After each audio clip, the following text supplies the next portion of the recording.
Hi friends! Thanks for tuning in. If you like this video, please give it a like, comment below, and take a moment to subscribe to our channel.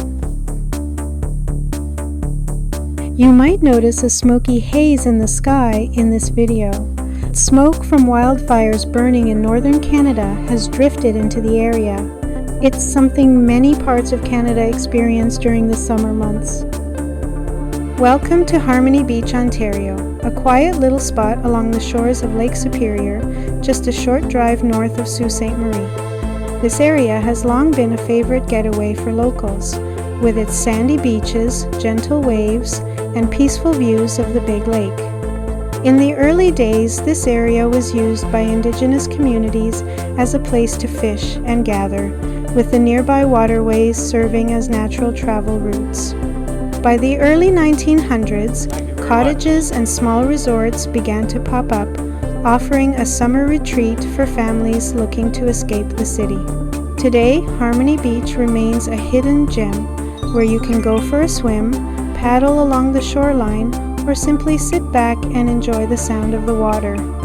Highway 17 runs right past here, making it a perfect stop for a picnic or a lakeside stroll. Whether you're passing through on a road trip or spending a quiet afternoon by the water, Harmony Beach is a place that lives up to its name. Thank you for joining us on this tour of Harmony Beach, Ontario.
Thanks for watching!